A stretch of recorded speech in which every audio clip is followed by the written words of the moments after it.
ನನಗೆ ಹೇಳಿದ್ರು, ಆ ಮೇಜಿನ ಹತ್ರ ಹೋಗು, ಒಂದು ಪುಸ್ತಕವನ್ನು ಎತ್ಕೋ ಅಂತ. আচ্ছা, মেজের উপরে ওই বইটা নে।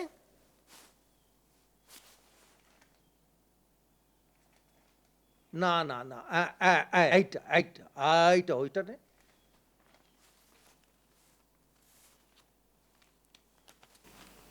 আচ্ছা, এবার পর। ಅದು ಆ ವರ್ಷ ಭವಿಷ್ಯ ತಿಳಿಸೋ ಬಂಗಾಳಿ ಪಂಚಾಂಗ ಓದು ಅಂದರು. ನಾನು ಓದ್ತಾ ಹೋದೆ. ಆ ವರ್ಷ ಯಾವ್ಯಾವ ಮಳೆ ನಕ್ಷತ್ರ ಯಾವಾಗ ಬರುತ್ತೆ, ಎಷ್ಟು ಕೊಳಗ ಮಳೆ ಬರುತ್ತೆ ಅಂತೆಲ್ಲ ಅದರಲ್ಲಿತ್ತು.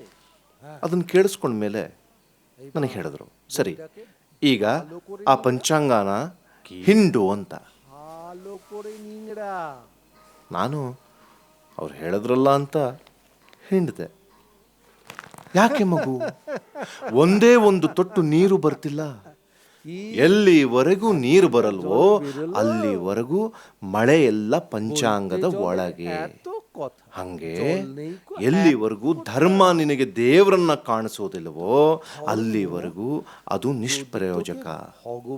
ಪುಸ್ತಕ ಜ್ಞಾನನ ನೆಚ್ಚಿಕೊಂಡು ಧರ್ಮವನ್ನ ಅರಿದು ಕುಡ್ದಿದ್ದೀನಿ ಅಂತ ಯಾರು ಅಂದ್ಕೊಳ್ತಾನೋ ಅವನು ಒಂದು ಕಥೆನಲ್ಲಿ ಬರೋ ಸಕ್ಕರೆ ಮೂಟೆ ಹೊರೋ ಕತ್ತೆ ತರ ಜೀವನ ಪೂರಾ ಮೂಟೆಗಟ್ಲೆ ಸಕ್ಕರೆನ ಆ ಕತ್ತೆ ಬೆಂದ ಮೇಲೆ ಹೊತ್ತರು ಒಂದೇ ಒಂದು ದಿವಸ ಅದರ ರುಚಿಯನ್ನ ಕಾಣದ ನತದೃಷ್ಟ.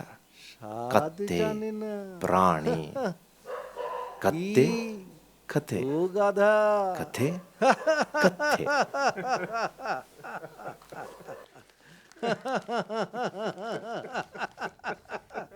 ಹೀಗಿರ್ಬೇಕಾದ್ರೆ ಅತ್ಯಂತ ಕಷ್ಟಕರವಾದ ದಿನಗಳು ಬಂದೆರಗಿದ್ವು. ನನ್ನ ಜೀವನದಲ್ಲಂತೂ ಎಂಥ ಹೊಡೆತ ಅಂತೀರ. ಇದೇ ಸಮಯದಲ್ಲಿ ನಮ್ಮ ತಂದೆ ತೀರ್ಹೋದ್ರು. ಮಾರನೇ ದಿನಾನೇ ನಾವೆಲ್ಲ ಬೀದಿಗೆ ಬಂದ್ವಿ. ಶ್ರಾದ್ದ ಮುಗಿಸಿ ಪಿಂಡ ಇಡೋದಕ್ಕೆ ಮುಂಚೆನೆ ನೌಕರಿಗಾಗಿ ಅಲಿಯೋ ಪರಿಸ್ಥಿತಿ ಬಂತು. ತಲೆ ಮೇಲೆ ಉರಿಯೋ ಸೂರ್ಯ, ಹೊಟ್ಟೆ ಒಳಗೆ ಧಗಧಗ ಹಸಿವು, ಬರಿಗಾಲು, ಕೈಲೊಂದು ಅರ್ಜಿ ಹಿಡ್ಕೊಂಡು ಕಚೇರಿಗಳ ಬಾಗಿಲಿಗೆ ಅಲಿಯೋದಕ್ಕೆ ಶುರು ಮಾಡಿದೆ. ಆದರೆ ಹೋದ ಕಡೆಯಲ್ಲೆಲ್ಲ ನನ್ನ ಮುಖಕ್ಕೆ ಬಾಗಿಲುಗಳನ್ನು ರಾಸ್ತಾ ಇದ್ರು. ವಾಸ್ತವದ ಕಟು ಸತ್ಯದ ಮುಖಾಮುಖಿ ಆಗಿದ್ದು ಇದೇ ಮೊದಲನೇ ಸಾರಿ. ಆಗ ನನಗೆ ಅರ್ಥ ಆಗೋಯ್ತು, ನಿಸ್ವಾರ್ಥ ಕರುಣೆ ಅನ್ನೋದು ಈ ಜಗತ್ತಿನಲ್ಲಿ ಅಪರೂಪದ ವಸ್ತು. ಈ ಜಗತ್ತಿನಲ್ಲಿ ಬಡವರಿಗೆ, ದೀನರಿಗೆ, ದುರ್ಬಲರಿಗೆ ಜಾಗ ಇಲ್ಲ.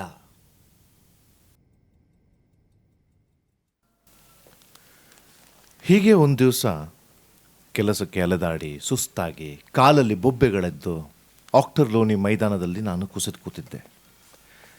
ಒಂದಿಬ್ಬರು ಸ್ನೇಹಿತರು ನನ್ನ ಜೊತೆಗಿದ್ರು. ಅವರಲ್ಲೊಬ್ಬ ಸುಮ್ಮನೆ ಇರಲಾರ್ದೆ ನನ್ನನ್ನು ಸಮಾಧಾನ ಮಾಡೋಕೆ ಅಂತ ಒಂದು ಹಾಡನ್ನು ಹಾಡೋದಕ್ಕೆ ಶುರು ಮಾಡ್ದ. ನರೇನ್, ಉಠ್ ಉಠ್ ದೇಖ್, ಬಹೀಚೆ ಕೃಪಾ ಘನ ಬ್ರಹ್ಮ ನಿಷ್ಪಾಷ್ಪ ಬನೆ. ದಯವಿಟ್ಟು ನಿನ್ನ ಹಾಡು ನಿಲ್ಲಿಸ್ತೀಯಾ?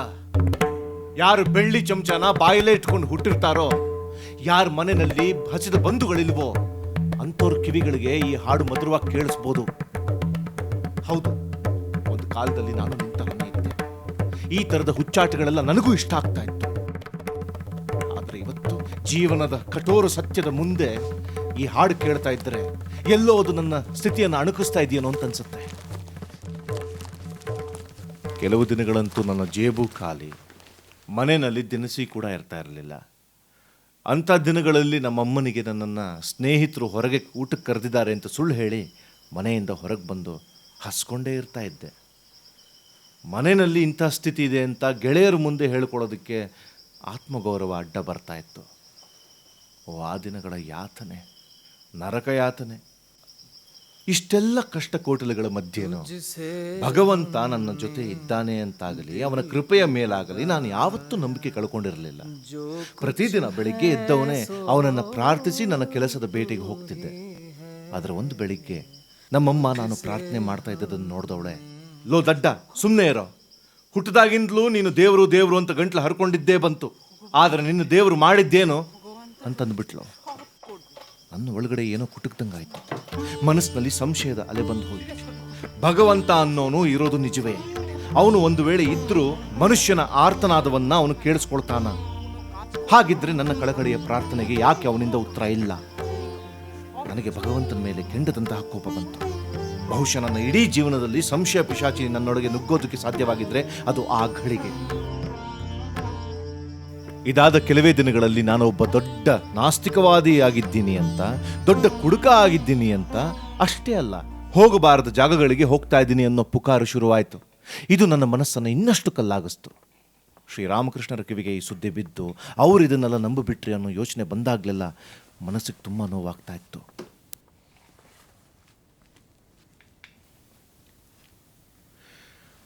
ಈ ಘೋರವಾದ ಜಗತ್ತಿನಲ್ಲಿ ಕಷ್ಟಕೋಟ್ಲೆಗಳಲ್ಲೇ ಮುಳುಗಿರೋ ಒಬ್ಬ ಮನುಷ್ಯ ಕೆಲವೇ ಕ್ಷಣಗಳ ಸುಖಕ್ಕಾದರೂ ಪರವಾಗಿಲ್ಲ, ಏನು ಮಾಡಿದ್ರೂ ತಪ್ಪಿಲ್ಲ. ಅಷ್ಟೇ ಅಲ್ಲ, ಹಾಗೆ ಮಾಡೋದ್ರಿಂದ ಸುಖ ಸಿಗುತ್ತೆ ಅಂತ ಅನ್ಸಿದ್ರೆ ಯಾವುದೇ ವ್ಯಕ್ತಿಯ ಮುಖ ನೋಡಿಕೊಂಡೋ ಅಥವಾ ಅವನಿಗೆ ಹೆದರ್ಕೊಂಡೋ ನಾನು ಆ ಕೆಲಸ ಮಾಡದೇ ಇರಲ್ಲ.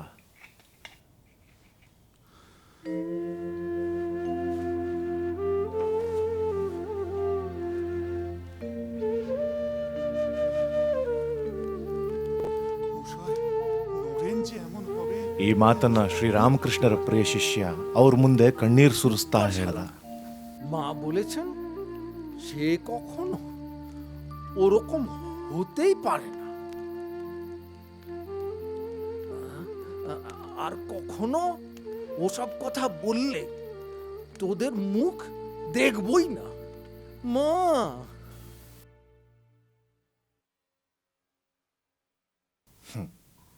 ಬಹುಶಃ ಶ್ರೀರಾಮಕೃಷ್ಣರೊಬ್ಬರೇ ನನ್ನ ಭೇಟಿ ಮಾಡಿದಾಗ್ಲಿಂದಲೂ ನನ್ನ ಬಗ್ಗೆ ಏಕಪ್ರಕಾರವಾದ ನಂಬಿಕೆ ಇಟ್ಟವರು. ನನ್ನ ಸ್ವಂತ ತಾಯಿ ತಮ್ಮಂದಿರಿಗೂ ಕೂಡ ನನ್ನ ವಿಷಯದಲ್ಲಿ ಈ ರೀತಿ ನಂಬಿಕೆ ಇರಲಿಲ್ಲ. ಅವರು ನನ್ನ ಮೇಲಿಟ್ಟಂತಹ ಅಚಲವಾದಂತಹ ನಂಬಿಕೆ, ಅಪಾರವಾದ ಪ್ರೀತಿನೇ ನನ್ನನ್ನು ಚಿರಕಾಲ ಅವರ ದಾಸನನ್ನಾಗಿ ಮಾಡ್ತು. ಒಂದಿನ ಗುರುದೇವ ಅನ್ನದ ಗುಹನನ್ನು ಭೇಟಿ ಮಾಡಿದಾಗ, ನರೇಂದ್ರನ ತಂದೆ ಇತ್ತೀಚೆಗಷ್ಟೇ ತೀರಿಕೊಂಡಿದ್ದಾರೆ, ಅವ್ರ ಮನೆಯವರೆಲ್ಲ ತುಂಬ ಕಷ್ಟದಲ್ಲಿದ್ದಾರೆ, ಇಂಥ ಸಮಯದಲ್ಲಿ ಅವನ ಸ್ನೇಹಿತರು ದುಡ್ಡು ಕಾಸು ಅಂತ ಸಹಾಯ ಮಾಡಿದ್ರೆ ಒಳ್ಳೆಯದು ಅಂತಂದರು. ಅನ್ನದ ಗುಹ ಹೋದ ಮೇಲೆ ನಾನು ಅವ್ರಿಗೆ ಬೈದೆ. ಅದಕ್ಕೆ ಅವರು ಕಣ್ಣೀರಿಡ್ತಾ ಹೇಳಿದ್ರು, ಅಪ್ಪ ನರೇನ್, ನಿನಗೋಸ್ಕರ ನಾನು ಬೇಕಿದ್ರೆ ಮನೆ ಮನೆಗೂ ಹೋಗಿ ಭಿಕ್ಷೆ ಬೇಡೋದಕ್ಕೂ ಸಿದ್ಧ ಕಣಪ್ಪ ಅಂತ. ಇಂತಹ ಅಪಾರವಾದ ಪ್ರೀತಿಯಿಂದ ನನ್ನನ್ನು ಪಳಗಿಸ್ಬಿಟ್ರು. ಇಷ್ಟೆಲ್ಲ ಆದರೂ ನಾನು ಅವರನ್ನು ಒಪ್ಕೊಳ್ಳೋದಕ್ಕೆ ಹೆಣಗಿದ್ದು ಎಷ್ಟು ವರ್ಷ? 6 ವರ್ಷಗಳ ಹೋರಾಟ.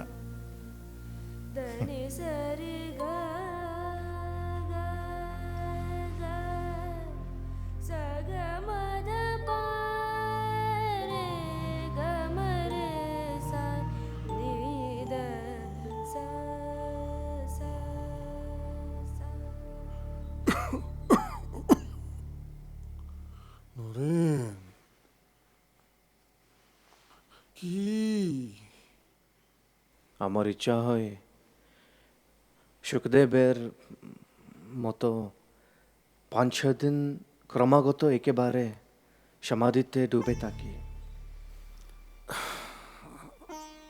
তারপর শুদ্ধ শরীর রাখার জন্য খানিকটা নিচে নেমে এসে আবার সমাধিতে চলে যায়। ছি ছি, তুই এত বড় আধার, তোর মুখে ওই কথা? আমি ভেবেছিলাম কোথায় তুই একটা বিশাল বট গাছের মতো হবি, তোর ছায়ায় হাজার হাজার লোক আশ্রয় পাবে, তা না হয় তুই কিনা নিজের মুক্তি চাস।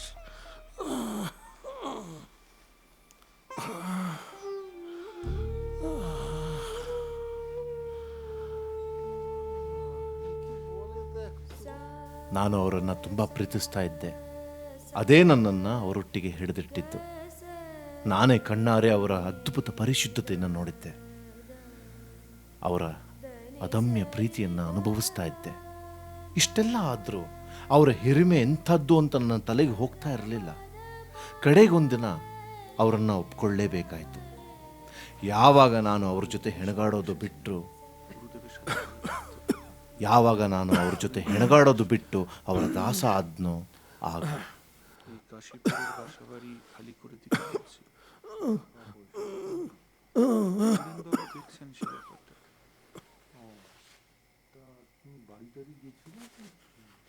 গত 3 মাসে তো যেতে পারিনি। আমি এসব পারবো না। তুই করবি না, তোর ঘাড় করবে।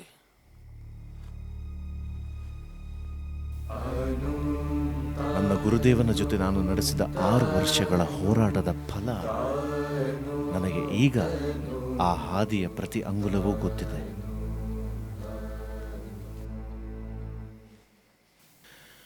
ಆದರೂ ಕಡೆಗೂ ಆ ದಿನ ಬಂದೇ ಬಿಡ್ತು. ನಮ್ಮ ಗುರುದೇವ ನಮ್ಮಿಂದ ದೂರವಾದರು. ನಮ್ಮ ಕೈಲಿ ಎಷ್ಟು ಸಾಧ್ಯವೋ ಅಷ್ಟು ಸೇವೆ ಮಾಡಿದ್ವಿ. ಆದರೂ ನಾನು ಅವರಲ್ಲಿಗೆ ಹೋಗೋಕೆ ಶುರು ಮಾಡಿದಾಗ ನನಗೆ 16 ವರ್ಷಗಳು. ಇನ್ನು ಉಳಿದವರು ನನಗಿಂತಲೂ ಚಿಕ್ಕವರು, ಕೆಲವರು ಸ್ವಲ್ಪ ದೊಡ್ಡವರು. ನಮ್ಮ ಗುರುದೇವ ಇಹಲೋಕವನ್ನು ಬಿಟ್ಟಾಗ ಉಳಿದಿರೋರಂದರೆ ನಾವೊಂದು 12 ಜನ ಬರಿಗೈ ದಾಸರು, ಹೇಳ ಹೆಸರಿಲ್ದವರು. ಆದರೂ ನಾವೆಲ್ಲರೂ ನಮ್ಮ ಗುರುದೇವನ ಸಂದೇಶವನ್ನು ಹರಡೋ ಬಣ ತೊಟ್ವಿ. ಇನ್ನು ಮೀನಾಮೇಷ ಎಣಿಸೋದು ಬೇಡ. ಇಲ್ಲೇ ಈ ಕ್ಷಣದಲ್ಲೇ ವಿಶ್ವಧರ್ಮ ಚಿಗುರಬೇಕು. ಹಿಂದೂಗಳ ಆಧ್ಯಾತ್ಮ, ಬೌದ್ಧರ ಕಾರುಣ್ಯ, ಕ್ರೈಸ್ತರ ಸೇವಾ ಮನೋಭಾವ ಮತ್ತು ಮಹಮ್ಮದೀಯರ ಭ್ರಾತೃತ್ವ ಇವೆಲ್ಲವೂ ಮಿಳಿತವಾಗಿರೋ ಧರ್ಮವನ್ನು ಜಗತ್ತಿಗೆ ಕೊಡಬೇಕು ಅನ್ನೋ ಪಣ. ಹುಚ್ಚು ಆಲೋಚನೆಗಳಿರೋ ಹುಡುಗರ ಮಾತನ್ನು ಯಾರು ತಾನೇ ಕಿವಿಗೆ ಹಾಕ್ಕೊಳ್ತಾರೆ? ಒಬ್ಬರೂ ಇಲ್ಲ. ಭಾರತದ ಮಟ್ಟಿಗಂತೂ ಹುಡುಗರ ಮಾತು ಅಂದರೆ ಕಸಕ್ಕೆ ಸಮ. ಒಂದು ನಿಮಿಷ ಯೋಚನೆ ಮಾಡಿ. ಒಂದು 12 ಜನ ಹುಡುಗರು ಹಿರಿಯರಿಗೇನೆ ದೊಡ್ಡ ದೊಡ್ಡ ಅಸಾಧ್ಯ ಆದರ್ಶಗಳನ್ನು ಹೇಳಿಕೊಂಡು ಅದಕ್ಕೋಸ್ಕರ ನಮ್ಮ ಜೀವನವನ್ನೇ ಮುಡುಪಾಗಿಡ್ತೀವಿ ಅಂತ ಹೇಳ್ತಿದ್ದೀವಿ. ಆದರೆ ನಮ್ಮನ್ನು ಮೊಳಕೆನಲ್ಲೇ ಹೊಸಕು ಹಾಕೋದಕ್ಕೆ ಸಿದ್ಧವಾಗಿ ನಿಂತಿವೆ ನೂರಾರು ದೊಡ್ಡ ದೊಡ್ಡ ಸಂಘ ಸಂಸ್ಥೆಗಳು. ಹೀಗೆ ಹೊರಡ್ತು ಹುಡುಗರ ದಂಡು. ಪ್ರತಿಯೊಬ್ಬರೂ ನಮ್ಮನ್ನು ನೋಡಿ ನಗೋರೆ. ಹೋದ ಕಡೆಯಲ್ಲೆಲ್ಲ ನಮಗೆ ಸಿಕ್ಕಿದ್ದೇನು? ಹಿಡಿ ಶಾಪ, ಬಾಯಿ ತುಂಬ ಬೈಗಳ ಅಷ್ಟೇ. ನಮ್ಮ ಹೊಟ್ಟೆ ತುಂಬಿಸ್ಕೊಳ್ಳೋದಕ್ಕೆ ಮನೆಯಿಂದ ಮನೆಗೆ ಭಿಕ್ಷೆ ಬೇಡೋದಂತೂ ಇದ್ದೇ ಇತ್ತು. ಇಲ್ಲೋ ಅಲ್ಲೋ ಎಲ್ಲೋ ಒಂದು ತುಂಡು ರೊಟ್ಟಿ, ಯಾರಿಗೇನು ಬೇಡವಾಗಿತ್ತೋ ಅವೆಲ್ಲ ನಮ್ಮ ಪಾತ್ರೆಗೆ ಬಂದು ಬೀಳ್ತಾ ಇತ್ತು. ತುಂಬ ಸಸ್ತಾ ಅನ್ನೋ ಒಂದೇ ಒಂದು ಕಾರಣಕ್ಕೆ ಹಾವು ಹಲ್ಲಿಗಳು ವಾಸ ಮಾಡ್ತಾ ಇದ್ದ ಒಂದು ಕಟ್ಟಡ ನಮಗೆ ಬಾಡಿಗೆಗೆ ಸಿಕ್ತು. ಅಷ್ಟೇ ಅಲ್ಲ, ನಾವು ಅಲ್ಲಿಗೆ ಹೋಗಿ ವಾಸ ಮಾಡಿದ್ವಿ.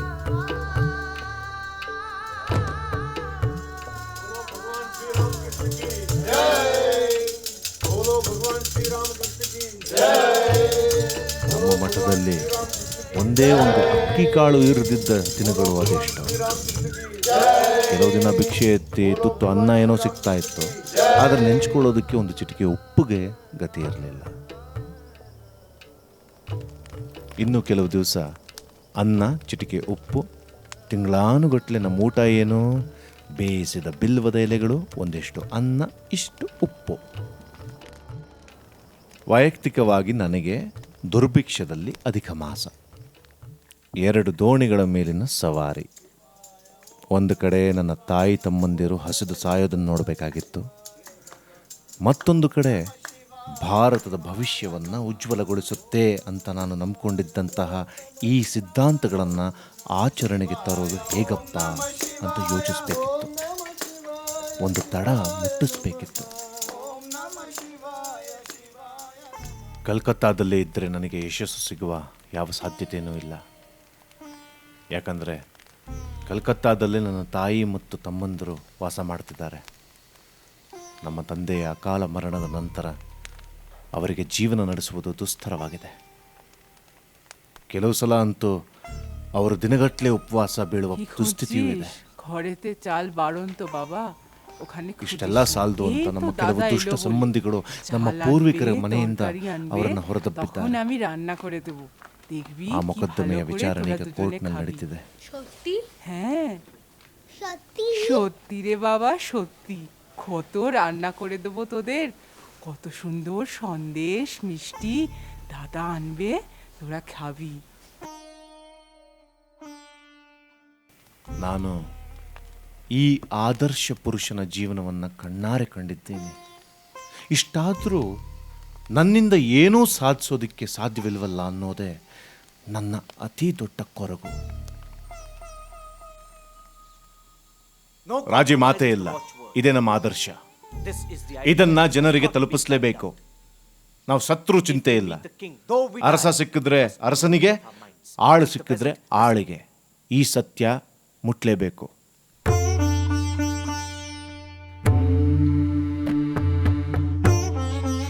ನನ್ನ ಗುರುದೇವ ವಿಶ್ವಾಸದಿಂದ ನನ್ನ ಹೆಗಲ ಮೇಲೆ ಕೈ ಇಟ್ಟು ಯಾವಾಗಲೂ ಹೇಳುತ್ತಿದ್ದರು, ನರೇನ್, ನೀನೊಬ್ಬ ಧೀರ.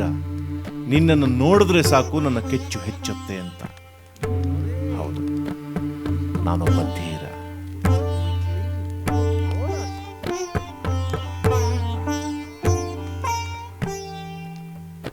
ಈ ಪತ್ರ ನಿನ್ನ ತಲುಪೋ ಮುಂಚೆನೆ ನಾನು ಈ ಸ್ಥಳದಿಂದ ಹೊರಟಿರ್ತೇನೆ. ಮುಂದಿನ ದಿನಗಳಲ್ಲಿ ಏನು ಮಾಡಬೇಕು ಅನ್ನೋದ್ರ ಬಗ್ಗೆ ಸ್ಪಷ್ಟ ಅರಿವು ನನಗಿದೆ. ಆದ್ರೆ ಅವು ಸತ್ಯಕ್ಕೆ ಗೋಪ್ಯ.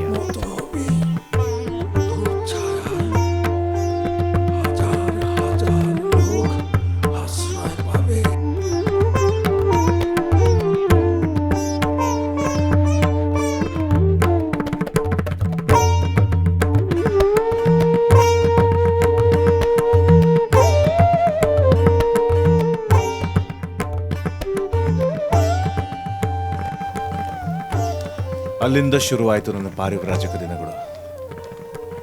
ಹಿಮಾಲಯದಿಂದ ಕನ್ಯಾಕುಮಾರಿಯವರೆಗೆ, ಸಿಂಧೂ ನದಿಯಿಂದ ಬ್ರಹ್ಮಪುತ್ರದವರೆಗೆ.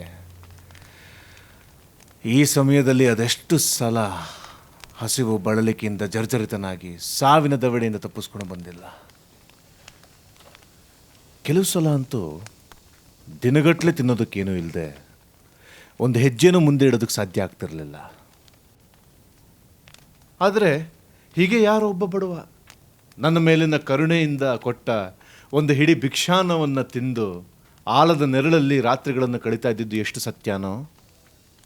ರಾಜ ಮಹಾರಾಜರ ಅರಮನೆಗಳಲ್ಲಿ, ವೈಭವೋಪೇತ ಶಯ್ಯಾಗಾರಗಳಲ್ಲಿ ದಾಸಿಯೊಬ್ಬಳು ಇಡೀ ರಾತ್ರಿ ಚಾಮರವನ್ನು ಹಾಕ್ತಾ ಇದ್ದಾಗ ಮಲಗಿ ನಿದ್ದೆ ಮಾಡ್ತಾ ಇದ್ದಿದ್ದು ಅಷ್ಟೇ ಸತ್ಯ. ನನ್ನ ಪರ್ಯಟನೆಯ ಈ ದಿನಗಳಲ್ಲಿ ನಾನೊಂದು ಕಡೆ ಇದ್ದೆ. ಅಲ್ಲಿಗೆ ಜನರು ಗುಂಪು ಗುಂಪಾಗಿ ಬಂದು ನನ್ನ ಉಪದೇಶವನ್ನು ಕೇಳುತ್ತಿದ್ದರು.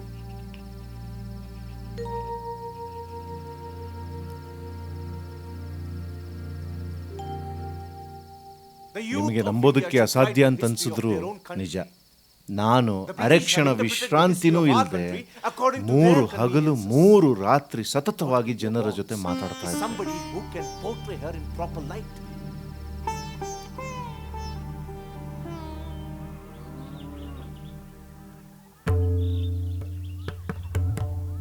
ಅಲ್ಲಿದ್ದವರಿಗೆ ಒಬ್ಬರಿಗಾದರೂ ಅಷ್ಟು ದಿನಗಳಲ್ಲಿ ಒಂದು ಸರ್ತಿನಾದರೂ ಸೌಜನ್ಯಕ್ಕಾದರೂ ನಾನು ಏನಾದರೂ ತಿಂದಿದ್ದೀನ, ಕುಡ್ದಿದ್ದೀನ ಅಂತ ಕೇಳಬೇಕು ಅಂತ ಅನ್ನಿಸ್ಲೇ ಇಲ್ಲ.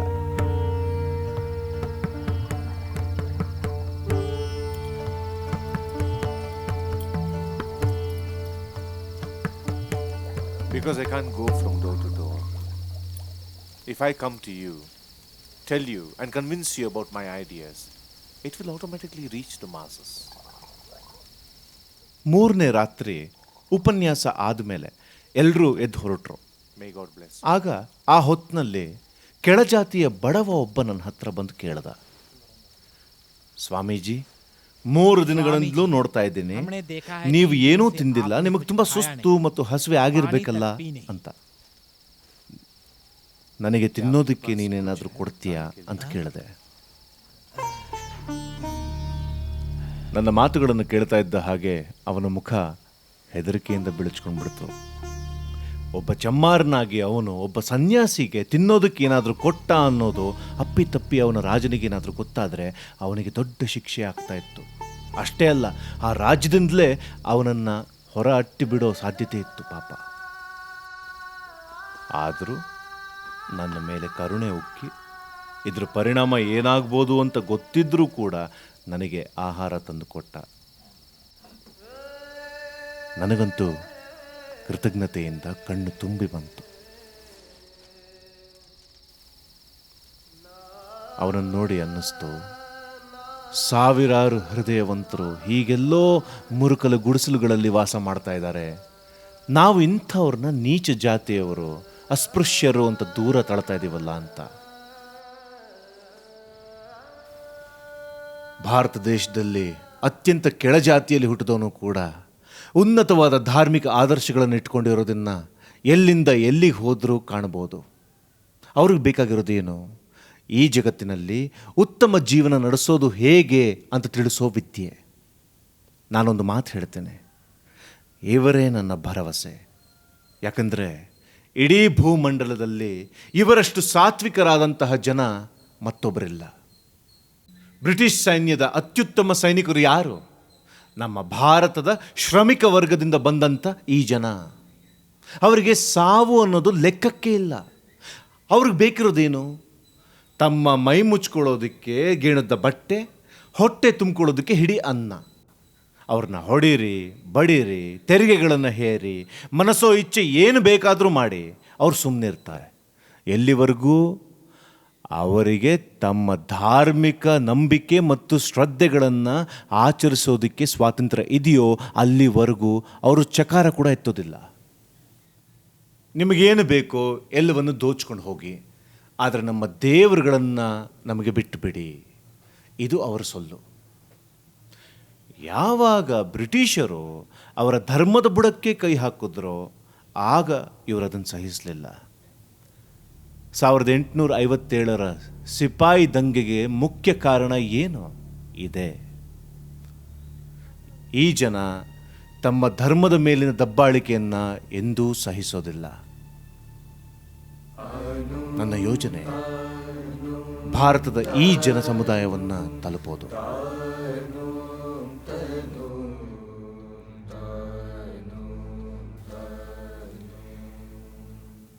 ಆದರೆ ಭಾರತದಲ್ಲಿ ಜನ ಪುಡಿಗಾಸನ್ನಾದರೂ ಬೀಸ್ತಾರೆ ಅಂತ ನಿಮ್ಗನ್ಸುತ್ತಾ? ಎಷ್ಟೋ ಜನಕ್ಕೆ ನನ್ನ ಯೋಜನೆಗಳೇ ಅರ್ಥ ಆಗಲಿಲ್ಲ.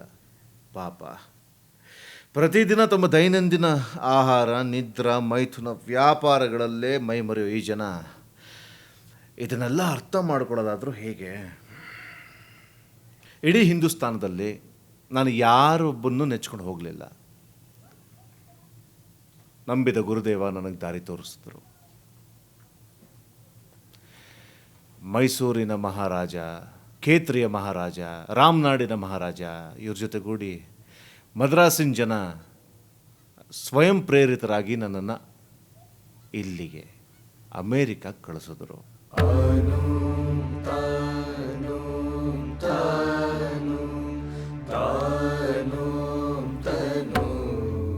ನಮ್ಮ ದೇಶದಲ್ಲಿ ಹೇಗೆ ಉತ್ತಮ ಸಾಮಾಜಿಕ ಮೌಲ್ಯಗಳಿಗೆ ಬಡತನ ಇದೆಯೋ ಹಾಗೆ ಈ ದೇಶದಲ್ಲಿ ಉತ್ತಮ ಆಧ್ಯಾತ್ಮಿಕ ಮೌಲ್ಯಗಳಿಗೆ ಬಡತನ ಇದೆ. ನಾನು ಅವರಿಗೆ ಆಧ್ಯಾತ್ಮದ ಬೋಧನೆ ಮಾಡ್ತೀನಿ, ಅವ್ರು ನನಗೆ ಹಣ ಕೊಡ್ತಾರೆ. ನೀವು ಯೋಚನೆ ಮಾಡ್ತಾ ಇರ್ಬೋದು ಇದೆಲ್ಲ ಎಂಥ ಅರ್ಥವಿಲ್ಲದ ಕನಸುಗಾರಿಕೆ ಅಂತ. ಆದರೆ ನನ್ನ ಶಕ್ತಿ ಏನು ಅಂತ ನಿಮಗೆ ಗೊತ್ತಿಲ್ಲ.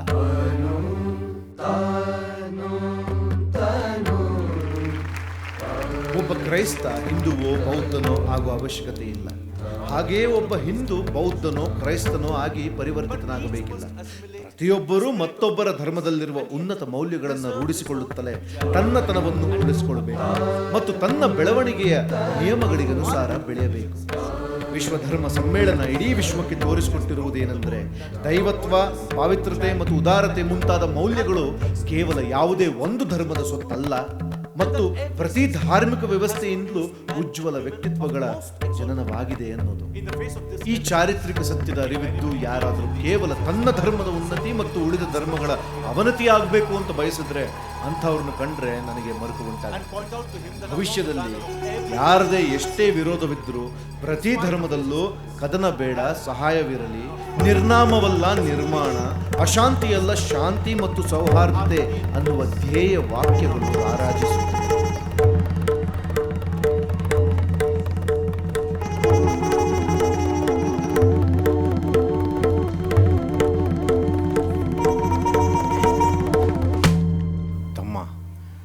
ನಮಗೆ ಈ ಇಡೀ ಜಗತ್ತಿನಲ್ಲಿ ಯಾವುದರಿಂದ ಬೇಕಾದರೂ ಬಿಡುಗಡೆ ಸಿಗ್ಬೋದೇನೋ, ಆದರೆ ಈ ಹೊಟ್ಟೆ ಕಿಚ್ಚಿಂದ ಅಂತೂ ಸಾಧ್ಯನೇ ಇಲ್ಲ.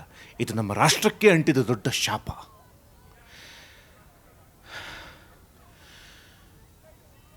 ಭಗವಂತನಿಗೆ ನನ್ನ ಮೇಲೆ ಅದೇನು ಪ್ರೀತಿ ಇತ್ತೋ ಏನೋ, ನನಗೂ ಮಜುಮ್ದಾರನಿಗೂ ಭೇಟಿ ಆಯಿತು. ಮೊದಲಿಗೆ ಮಜುಮ್ದಾರ ನನ್ನ ಜೊತೆ ಆತ್ಮೀಯವಾಗೇ ಇದ್ದ. ಆದರೆ ಯಾವಾಗ ಶಿಕಾಗೋವಿನ ಜನಸ್ತೋಮ ನನ್ನನ್ನು ಮುತ್ಕೊಳ್ಳೋದಕ್ಕೆ ಶುರು ಮಾಡ್ತೋ, ಅವನ ತಲೆ ಒಳಗೆ ಹೊಟ್ಟೆ ಕಿಚಿನ ಹುಳ ಹೋಗ್ತು.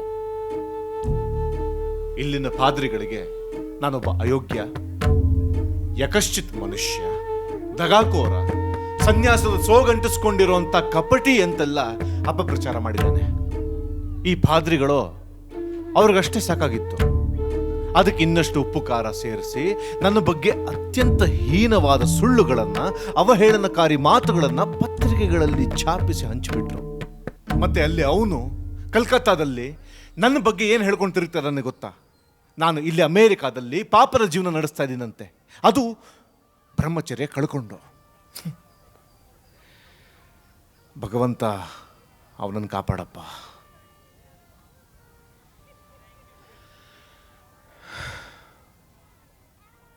ನಾನು ಈ ವಿಶ್ವಧರ್ಮ ಸಮ್ಮೇಳನಕ್ಕಾಗಿ ಅಮೇರಿಕಾಗೆ ಬರಲಿಲ್ಲ.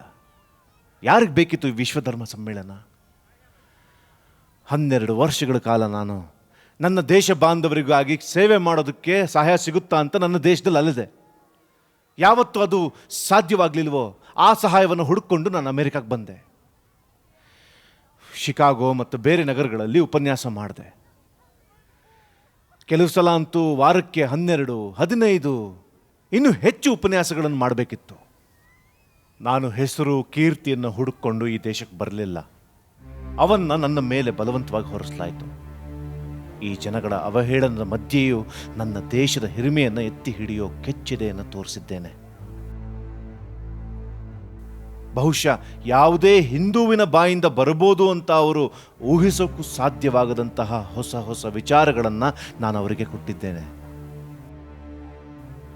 ಆದರೆ ನಮ್ಮ ದೇಶದ ಜನ, ಈ ಅಮೇರಿಕಾದ ಜನರಿಗೆ ನಾನು ಕಪಟ ಸನ್ಯಾಸಿ ಅಲ್ಲ, ನಿಜ ಸನ್ಯಾಸಿ ಮತ್ತು ಹಿಂದೂ ಧರ್ಮದ ಪ್ರತಿನಿಧಿ ಅಂತ ತಿಳಿಸೋ ಕನಿಷ್ಠ ಸೌಜನ್ಯವನ್ನಾದರೂ ತೋರಿಸಲಿಲ್ಲ.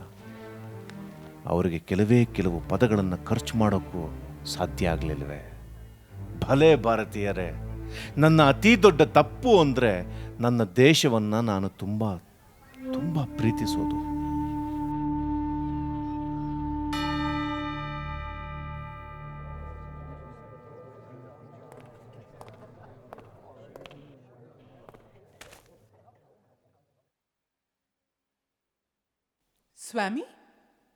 Swami, do Indian mothers really throw their babies to the crocodiles? Yes, ma'am. They threw me in. But like your fabled Yona, I got out again. ನಿಮ್ಮಲ್ಲಿ ಎಷ್ಟು ಮಂದಿ ಹಿಂದೂ ಧರ್ಮದ ವೇದ, ಪುರಾಣ, ಶಾಸ್ತ್ರ, ದರ್ಶನಾದಿಗಳನ್ನು ಅಧ್ಯಯನ ಮಾಡಿ ಆ ಮೂಲಕ ಹಿಂದೂ ಧರ್ಮದ ಬಗ್ಗೆ ಅರ್ತಿದ್ದೀರಾ? ಅಂಥವರು ದಯವಿಟ್ಟು ನಿಮ್ಮ ಕೈ ಮೇಲೆತ್ತಿ. ಹೀಗಿದ್ದು ನೀವು ನಮ್ಮಗಳ ಬಗ್ಗೆ ಹಗುರವಾಗಿ ಮಾತಾಡ್ತೀರಾ. ನಾನು ಯಾವಾಗಲೂ ನೇರವಾಗಿ ಮಾತಾಡುವವನು, ಆದರೆ ನನ್ನ ಮಾತುಗಳು ಎಷ್ಟೇ ಅಪ್ರಿಯವಾಗಿದ್ದರೂ ಸತ್ಯ. ನಿಮ್ಮನ್ನು ಮೆಚ್ಚಿಸೋಕೆ ನಾನು ಇಲ್ಲಿ ಬಂದಿಲ್ಲ, ಅದು ನನ್ನ ದಂಧೆ ಅಲ್ಲ. ನಾನು ಭಟ್ಟಂಗಿ ಆಗಲೇಬೇಕು ಅಂತಿದ್ದಿದ್ರೆ ನ್ಯೂಯಾರ್ಕ್ ನಗರದಲ್ಲಿ ಒಂದು ಸುಸಜ್ಜಿತವಾದ ಚರ್ಚನ್ನು ತೆಗೆದು ಅಲ್ಲಿ ಆ ಕೆಲಸ ಮಾಡ್ತಾ ಇದ್ದೆ.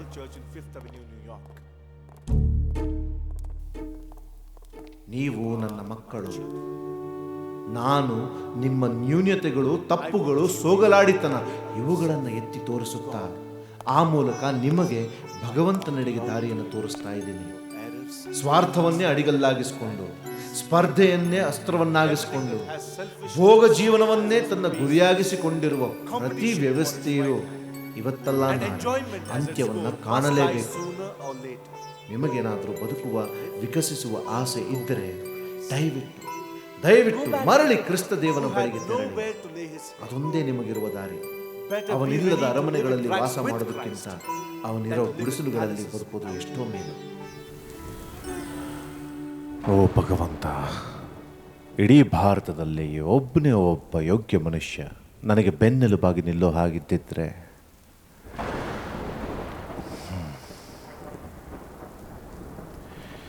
ಈ ಜನಗಳೆಲ್ಲ ನಮ್ಮ ದೇಶದವರು ಸೇರಿ ನನ್ನ ಬಗ್ಗೆ ಬೇಕಂತ ಹೇಳಲಿ, ನನಗೆ ಚಿಂತೆ ಇಲ್ಲ.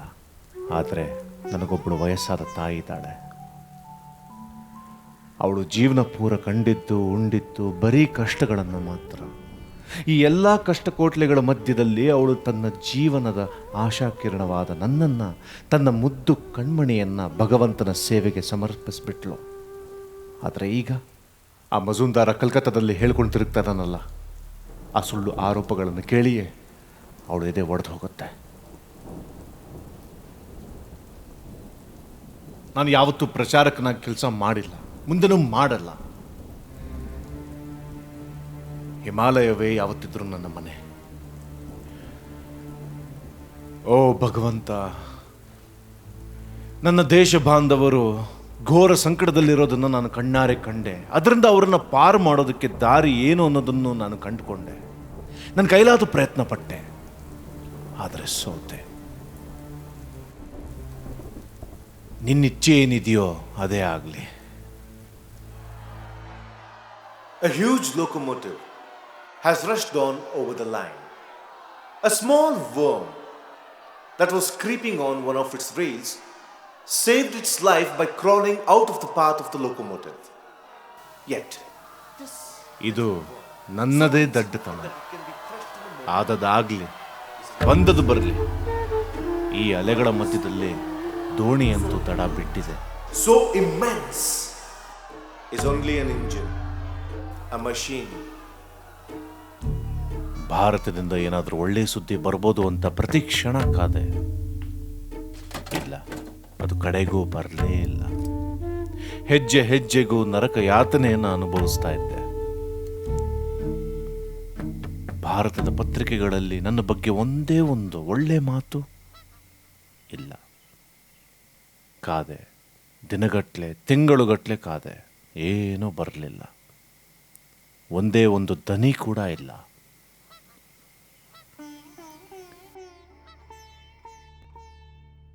My religion is to learn. I read my Bible better in the light of your Bible. And the dark prophecies of my religion become brighter when compared with those of your prophets. ನನ್ನ ಜೀವನದಲ್ಲಿ ಒಂದೇ ಒಂದು ಸಲ ಮತ್ತೊಬ್ಬರನ್ನ ಅವಲಂಬಿಸಿಕೊಳ್ಳುವಂಥ ದೊಡ್ಡ ತಪ್ಪನ್ನು ಮಾಡಿದೆ. ಈಗ ಅದಕ್ಕೆ ಬಡ್ಡಿ ಸಮೇತ ದಂಡ ತೆರ್ತಾ ಇದ್ದೀನಿ. ಉತ್ತಿಷ್ಠತ ಜಾಗ್ರತ ಪ್ರಾಪ್ಯವರಾನ್ ನಿಬೋಧತ. Through the vistas of the past, the voices of the centuries is coming down to us. The voices of the sages of the Himalayas and recluses of the forests. The voices that came down to the Semitic races. The voice that spoke to Buddha and other spiritual giants. ಡೆಟ್ರಾಯ್ಟ್ನ ಉಪನ್ಯಾಸದಲ್ಲಿ ನನಗೆ $900 ಅಂದರೆ $2,700 ಸಿಕ್ತು. ಇನ್ನೊಂದು ಉಪನ್ಯಾಸದಲ್ಲಿ ಒಂದೇ ಒಂದು ಗಂಟೆಯಲ್ಲಿ ನಾನು $7,500 ಸಂಪಾದನೆ ಮಾಡಿದೆ. ಆದರೆ ಕಡೆಗೆ ನನ್ನ ಕೈಗೆ ಬಂದದ್ದು $200 ಮಾತ್ರ. ದುರಾಸೆಯ ಈ ಸಂಘಟಕ ನನ್ನನ್ನು ಸುಲಿಗೆ ಮಾಡಿ ಮೋಸ ಮಾಡ್ದ. ಈಗ ಕೇವಲ $3,000 ನನ್ನ ಕೈಲಿದೆ.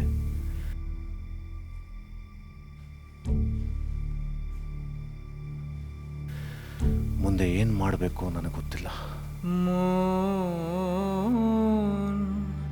চলো নিজ নিকেতনে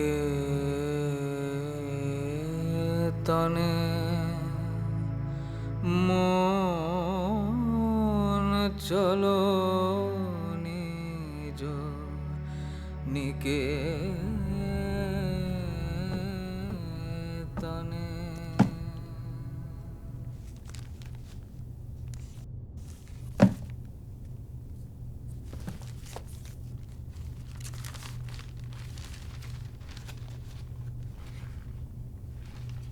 The Calcutta meeting held in the honor on 5th September 1894.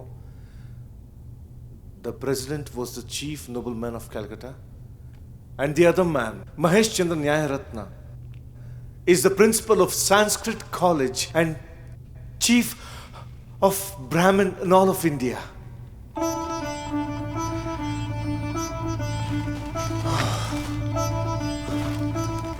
Jai Jagadamba.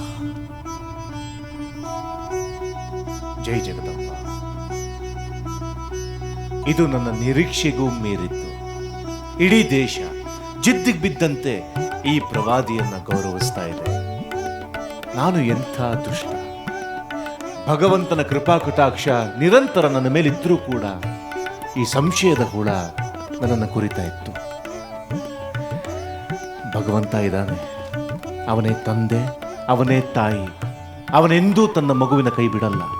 ಇಲ್ಲ ಇಲ್ಲ ಇಲ್ಲ, ಯಾವತ್ತಿಗೂ ಇಲ್ಲ. ಎಷ್ಟೋ ಕಾಲದ ನಂತರ ಒಂದು ಶುಭ ಸಮಾಚಾರ. ಇಲ್ಲಿ ನೋಡಿ, ಅವ್ರು ನನ್ನನ್ನು ಪ್ರತಿಷ್ಠಿತ, ಅಮೋಘ, ಅದ್ಭುತ ಅಂತೆಲ್ಲ ಹುಚ್ಚುಚ್ಚು ವಿಶೇಷಣಗಳಿಂದ ಕರೆದಿದ್ದಾರೆ. ಆದರೆ ಇಡೀ ದೇಶದ ಪರವಾಗಿ ಅವರ ಕೃತಜ್ಞತೆಯನ್ನು ಸಲ್ಲಿಸ್ತಾ ಇದ್ದಾರೆ. ಆ ಭಗವಂತನ ಕರುಣೆ ಎದುರು ನಾನು ಮಗು ಥರ ಅಳ್ತಾ ಇದ್ದೇನೆ.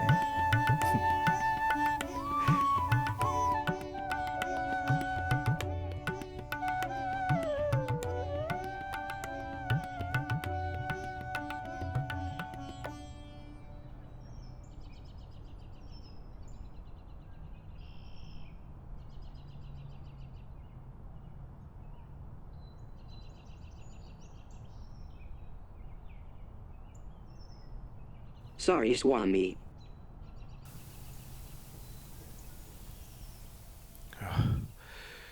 ನನಗಂತೂ ಭಾರತದಿಂದ ಬರ್ತಿರೋ ಈ ಹೊರಗಟ್ಲೆ ಪತ್ರಗಳನ್ನು ನೋಡಿ ನೋಡಿ ತಲೆ ಚುಟ್ಟು ಹಿಡಿದ್ಬಿಟ್ಟಿದೆ. ದಯವಿಟ್ಟು ವರದಿಗಳನ್ನು ಕಳಿಸ್ಬೇಡಿ ಅಂತ ನಾನು ಅವ್ರಿಗೆ ಬರೀಬೇಕಿದೆ. ಈಗಂತೂ ಅವರು ನಾನು ಯಾವತ್ತು ಏನೇನು ತಿಂದೆ, ಯಾವಾಗ ಕೆಮ್ದೆ,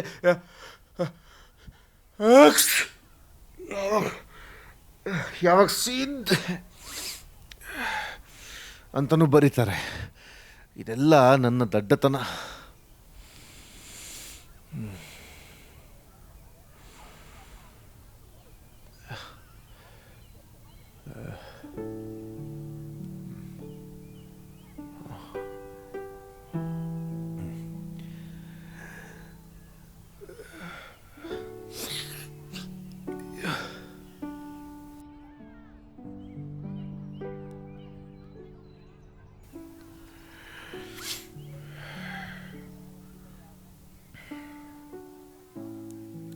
ಓ ಅಳಸಿಂಗ,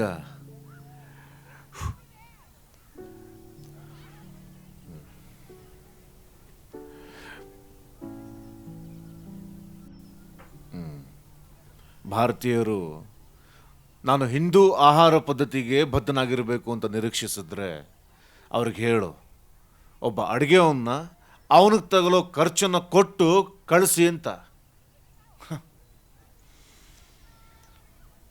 ಸ್ವಲ್ಪನೂ ಸಹಾಯ ಮಾಡದೆ ಹೀಗೆ ನನ್ನ ಮೇಲೆ ಸವಾರಿ ಮಾಡಿ ಅಧಿಕಾರ ಚಲಾಯಿಸೋದಕ್ಕೆ ನೋಡ್ತಾರಲ್ಲ, ಅದನ್ನು ನೆನೆಸ್ಕೊಂಡ್ರೆ ನಗು ಬರುತ್ತೆ. ಪಾದ್ರಿಗಳೇನಾದರೂ ನಾನು ಸನ್ಯಾಸದ 2 ನಿಯಮಗಳಾದ ಬ್ರಹ್ಮಚರ್ಯ ಮತ್ತು ಅಪರಿಗ್ರಹ ಇವುಗಳ ಭಂಗ ಮಾಡ್ತಿದ್ದೀನಿ ಅಂತ ಪ್ರಚಾರ ಮಾಡಿದ್ರೆ ನೀವು ಹಸಿ ಸುಳ್ಳುಗಾರರು ಅಂತ ಹೇಳಿ ಅವರು ಬಾಯಿ ಮುಚ್ಚಿಸ್ಬೇಕು.